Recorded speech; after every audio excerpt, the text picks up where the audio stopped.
Muling pinaikot ni Alfoy ang barya, at sa pagkakataong ito, kumikislap ang kanyang mga mata sa malisyosong mahika. Pumikit si Payot at buong pusong nanalangin, ngumisi si Alfoy, iniisip na walang silbi ang panalangin laban sa kanyang mahikang pagpapalit ng barya, ipinagyabang niya sa sarili na sa spell na ito, kahit isang Diyos ay hindi siya matatalo sa loob ng opisina, siya ang Diyos ng odd o even. Si Alfoy at ang kanyang mga kasamang mangkukulam ay natigilan sa takot, nakanganga sa kanilang nasasaksihan. Unti-unting lumutang si Pio mula sa lupa, nasa gitna ng banal na liwanag. Bamalat ng malamig na pawis si Alfoy, nanginginig sa takot, iniisip kung paanong mismong Diyosa ay nakialam sa isang simpleng laro ng odd o even. Sa isang tinig na puno ng banal na awtoridad at ganap na kumpiyansa, tumingin si Payot pababa sa kanya, iniutos niyang buksan nito ang kanyang kamay, isang himalaang naganap, isang ganap na pag-angat ng kapangyarihan para sa batang pari. Aray ko!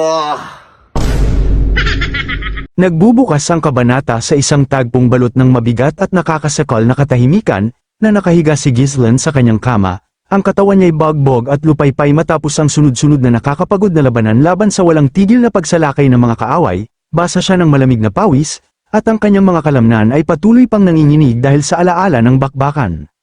Biglang damilat ang kanyang mga mata, ngunit imbes na ang pamilyar na kisame ng kanyang silid ang bumungad, natagpuan niya ang sarili na nakatingala sa isang kalangitang nilamon ng kadiliman. Naglalakihang umiikot na ulap, na hugis nakakatakot na buhawi, ang nagbabadya sa ibabaw ng kabisera ng Cardinia, maging ang hangin ay tila napupunit, habang ang mga misteryosong portal ay nagsusulputan sa kalangitan. Mula sa mga bitak na iyon, nagsimulang bumuhos ang mga nakakatakot na halimaw, bumababa sa lungsod na parang isang salot.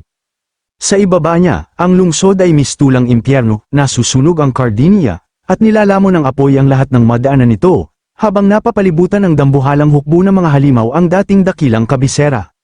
Pinagmamasdan ni Ghislaine ang pagkawasak na ito mula sa isang mala-espiritong pananaw, lumulutang sa itaas ng kaguluhan na parang multo, naparalisa siya sa matinding pagkabigla, habang mabilis na umiikot ang kanyang isipan, iniisip kung ito ba'y isang piraso ng alaala mula sa kanyang nakaraang buhay. Nagsimula siyang manginig, ang tanawin ng walang kapantay na karahasang ito ay nagpilit sa kanya na tanggapin ang katotohanan, ito ang bangungot na kanyang naranasan. Ang malalim na pulang kalangitan, ang mga hindi maipaliwanag na bitak na sumisira sa mismong tela ng kontinente, at ang kakaiba at malaibang mundong mga nilalang na lumitaw upang baligtarin ang kanilang mundo, ito ang panahon ng dakilang kalamidad, ito ang sandaling napilitan ng 7 pinakamalalakas na individual ng kontinente, kasama si Ghislaine, na tumindig at lumaban ng buong lakas. Habang lumulutang siya roon, binabagabag si Ghislaine ang tanong kung bakit niya muling nasasaksihan ang partikular na tagpong ito. Hindi nagtagal, nahatak ang kanyang paningin sa isang nag-iisang figura, isang kabalyero na walang pag-aatubiling sumugod sa gitna ng labanan, itinuon ng misteryosong mandirigmang ito ang kanyang pansin sa isang partikular na nakakasuklam na halimaw, isang nilalang na ang ulo ay binubuo ng pinagdikit-dikit na mga bungo ng tao, na may kumikislap na ubod ng aura sa gitna ng dibdib nito. Ang kabalyero, na may mahaba at dumadaloy na puting buhok, ay sumugod ng may kakaibang kapanatagan, tila hindi naapektuhan ng kaguluhan sa kanyang paligid. Pinanood dito ni Ghislaine ng pigil ang hininga, kinukwestiyon ang pagkakakilanlan ng estrangherong ito, sa isang galaw na halos hindi masundan ng mata, iwinasiwas ng misteryosong kabalyero ang kanyang napakalaking espada, sa isang tuloy-tuloy na galaw, malinis nitong naputol ang braso ng halimaw habang ito'y sumusugod. Hindi nawala ng momentum, itinulak ng mandirigma ang may puting buhok ang kanyang espada ng malalim sa dibdib ng nilalang, direkta sa ubod ng aura, pinaikot niya ang talam ng may matinding puwersa, winasak ang laman nito at lumikha ng isang malalim at hungkag na espasyo kung saan dating naroroon ang buhay ng halimaw. Nabighani at nalito si Ghislaine, sigurado siyang wala ang taong ito sa kanyang alaala ng digmaan, ngunit may kakaibang pamilyar sa presensya ng kabalyero, ipinagpatuloy ng mandirigma ang kanyang sayaw ng kamatayan, hinarap ang panibagong halimaw, sa pagkakataong ito, sinalag niya ang isang mabigat na atake ng may kahangahangang katumpakan, bago tuluyang wasakin ang ubod ng halimaw sa isang eksaktong tira. Biglang lumaki ang mga mata ni Ghislaine sa pagkagulat habang pinagmamasdan ng teknik, nakilala niya ang partikular na estilo ng espada, iyon ay ang maalamat na espada ng pamilyang Perdim. Hindi ito basta anumang estilo, ito ang perpektong espada, isang antas ng kahusayan na lampas sa lahat ng nalalaman ni Ghislaine tungkol sa sining ng pakikipaglaban ng sarili niyang pamilya. Sa sandaling matapos ng kabalyero ang kanyang atake, may isa pang halimaw na palihim na lumapit mula sa kanyang blind spot, sumugod patungo sa kanyang balikat, si Ghislaine, na lubos na nadadala sa pangitain, ay napasigaw ng babala, ngunit huli na, dahil kumikilos na ang kabalyero. Sa pamamagitan ng manipis na tabing ng mana na kanyang ikinalat sa paligid ng kanyang katawan, agad niyang naramdaman ang banta. Naramdaman niya ang talam ng halimaw sa mismong sandaling damaykit ito sa kanyang aura. Sa liksi ng isang pusa, umiwas siya, sinalag ang kasunod na atake, at agad na gumanti ng isang nakamamatay na kontra, ni hindi na niya kailangang lumingon.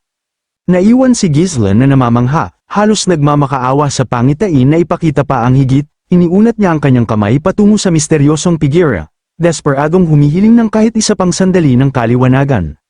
Ngunit sa pag-abot niya sa pangitain, ang kanyang kamay ay may nahawakan na sa totoong mundo. Bigla siyang nagising, mahigpit na nakahawak ang kanyang kamay sa braso ni Belinda. Kitang-kita ang pagkagulat ni Belinda sa biglaang galaw, ipinaliwanag niyang sinusubukan lamang niyang panasan ang pawis ni Ghislaine, dahil mukhang siya ay nahuhulog sa isang matinding bangungot.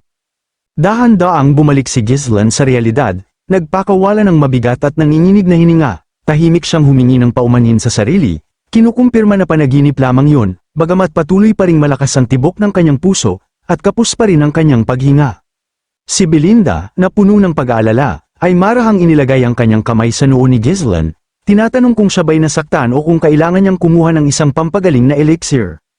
Sinubukan ni Ghislaine na magpakalma, maiksi niyang sinabi na ayos lang siya. Tumayo siya mula sa kama at nagsimulang magbihis, habang si Belinda ay nagbigay ng ulat tungkol sa pinakabagong kaganapang pampolitika, ipinaalam niya na may dumating na mensahero mula kay Marquis Branford sa kabisera. Mahalaga ang mensahe, ngayon na opisyal nang umangat si Ghislaine sa ranggong count, formal na siyang binigyan ng kapangyarihang mamuno sa Northern Army. Sandaling tumahimik si Ghislaine upang i-proseso ito, tinanggap niya ang kanyang bagong katauhan bilang Count Fenris. Pagkatapos, napunta ang kanyang isip sa kanyang kasamang si Jillian. Tinanong niya si Belinda kung kamusta na ito, at sumagot siya ng mingiti, sinabi niyang huwag mag-alala, dahil si Jillian ay puno na muli ng enerhiya, mukhang ang may sensinang paggamot na ibinigay ni Priestess Payot ay lubos na naging epektibo. Gamaan ang loob ni Ghislaine sa balitang yon, nagbago ang kanyang tono, mula sa pag-aalala tungo sa pamumuno. Inutusan niya si Belinda na agad tipunin ng kanyang mga vassal, ipinapahayag na oras na upang ihanda ang kanilang susunod na malaking hakbang. Pagkatapos, nagbago ang eksena, mula sa seryosong atmosfera ng manor, lumipat ito sa sangay ng Fenris Magic Tower. Doon, si Alpho ay nasa gitna ng isang mainit na pagsabog ng galit.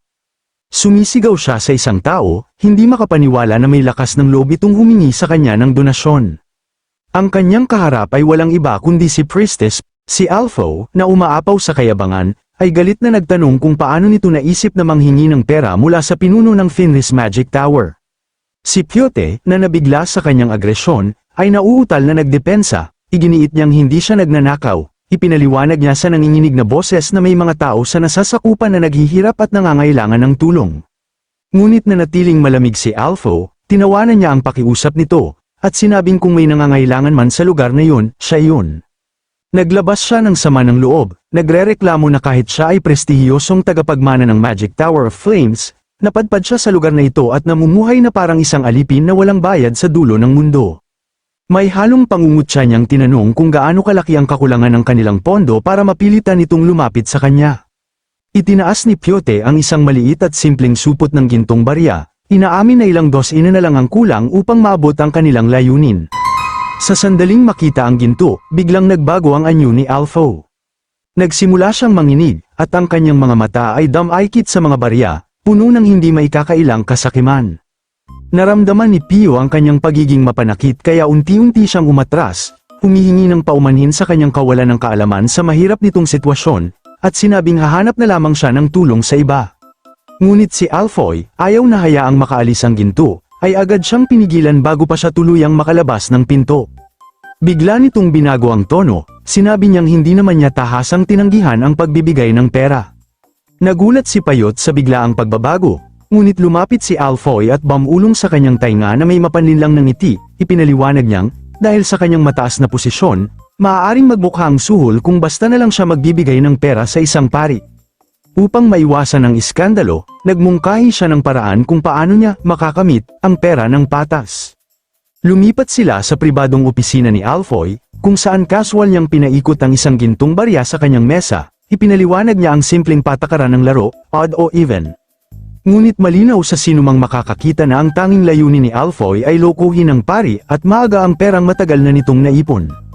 Nag-alinlangan si Payot, itinuro niya na ang pagsusugal ay mahigpit na ipinagbabawal sa kanilang orden, ipinaliwanag niyang ang ugat ng pagsusugal ay kasakiman, at ang pakikilahok dito ay isang mabigat na kasalanan para sa isang pari. Ngunit tinawanan lamang ito ni Alfoy, sinabi niyang marami pa itong kailangang matutunan tungkol sa mundo, iginiit niyang hindi ito pagsusugal, isa lamang itong malikhaing paraan upang maibigay niya ang pera. Upang patunayan kung gaano ito kadali, nag-alok siya muna ang mauuna. Inihagis niya ang barya at sumigaw ng odd, isang mangkukulam na nakatayo sa gilid ang tumingin sa pagbagsak ng barya at nagsabing heads, ibig sabihin, even. Nagkunwari si Alfoy na naiinis, minura ang kanyang malas, at ibinigay kay Payot ang isang barya, na para bang siya ang natalo. Tinanong niya kung naiintindihan na ba nito ang laro. Ngunit litong-lito pa rin si Payot, mas lalo pang pinaigting ni Alfoy ang kanyang panlilinlang. Sinabi niyang hindi naman ito ginagawa para sa sariling kapakinabangan, kundi para sa mga taong nangangailangan na kanyang pinaglilingkuran. Tinanong niya ito kung anong klaseng handgal ang magsasabing kasakiman ang pagtulong ng isang pari sa kapwa. Sa wakas, tumagos ang baluktot niyang loika, si Payot, na nakaramdam ng tungkulin, ay napaniwala na may punto siya. Masiglang idineklara ni Alfoy na sa wakas ay nagkakaintindihan na sila. At nagsimula ang laro, inihagis ni Alfoy ang barya ng mataas, sinalo ito sa likod ng kanyang kaliwang kamay, at mabilis na tinakpan ng kanan. Sumigaw si Payot ng even, inangat ni Alfoy ang kanyang kamay, at umiling ang isa sa mga mangkukulam, sinasabing sayang, ngunit odd, ang lumabas. Ngumisi si Alfoy, sinabing siya ang nanalo sa round na yun. Ulit sila, sa pagkakataong ito, odd naman ang tinawag ni Payot, ngunit muli siyang natalo. Nagpatuloy ang ikot, paulit-ulit, hagis pagkatapos ng hagis. At unti-unting nauubos ang dati punong supot ng mga gintong barya ni Payot, hanggang sa halos wala ng laman. Nasa bingit na siya ng pagguho, napaiyak siya sa desperasyon, dahil ni minsan, hindi siya nanalo. Samantala, si Alfoy ay tila nasa rurok ng kasiyahan, palihim na ipinagmamalaki kung gaano karaming pera ang kanyang nakukuha, at natatawa sa sarili dahil nakatagpo siya ng perpektong taong maloloko. Ngunit ang isa sa mga mangkukulam ay hindi na nakatiis sa kanyang nasasaksihan. Lumapit ito kay Payot at marahang sinabi na dapat na siyang tumigil. Ibinunyag nito ang katotohanan, si Alfoy ay isang tuso at mandaraya na gumagamit ng mahika upang manloko, at wala ni Katiting na posibilidad na manalo siya. Tumama ang revelasyong yun kay Pyote na parang kidlat. Agad siyang sumugod kay Alfoy, inaakusahan itong maruming mandaraya, sumigaw siya, hinihingi na ibalik agad ang kanyang pera. Ngunit nanatiling kampante si Alfoy, tinanong niya kung bakit niya ito ibabalik, iginiit na sa kanya na ngayon ang pera. Pagkatapos, kinutsa pa niya si Payot, tinanong kung magpapatuloy pa ba siya sa laro, o sisuko na lang sa mga taong sinasabi niyang gusto niyang tulungan. Napaluha si Payot, na pagtanto niyang iisa na lang ang natitirang gintong barya sa kanyang kamay. Dahil sa halo ng desperasyon at matinding hanggarang hindi mabaigo ang kanyang misyon, humiling siya ng isa pang huling round. Muling pinaikot ni Alfoy ang barya, at sa pagkakataong ito, kumikislap ang kanyang mga mata sa malisyosong mahika. Pumikit si Payot at buong pusong nanalangin, ngumisi si Alfoy, iniisip na walang silbi ang panalangin laban sa kanyang mahikang pagpapalit ng barya, ipinagyabang niya sa sarili na sa spell na ito, kahit isang Diyos ay hindi siya matatalo sa loob ng opisina, siya ang Diyos ng odd o even.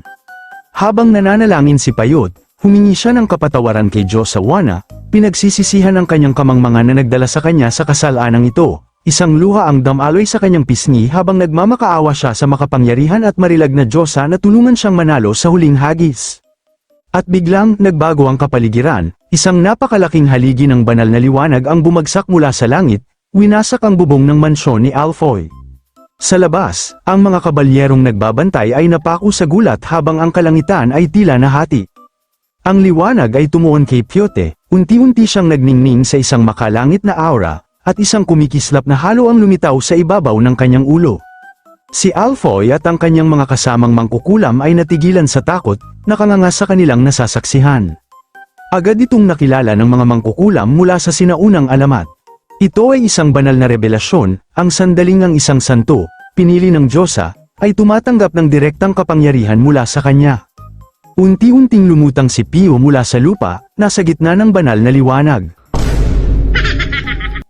Bamalat ng malamig na pawis si Alfoy, nanginginig sa takot, iniisip kung paanong mismong Diyosa ay nakialam sa isang simpleng laro ng odd o even. Sa isang tinig na puno ng banal na awtoridad at ganap na kumpiyansa, tumingin si Payut pababa sa kanya, iniutos niyang buksan ito ang kanyang kamay, isang himalaang naganap, isang ganap na pag-angat ng kapangyarihan para sa batang pari. Aray ko!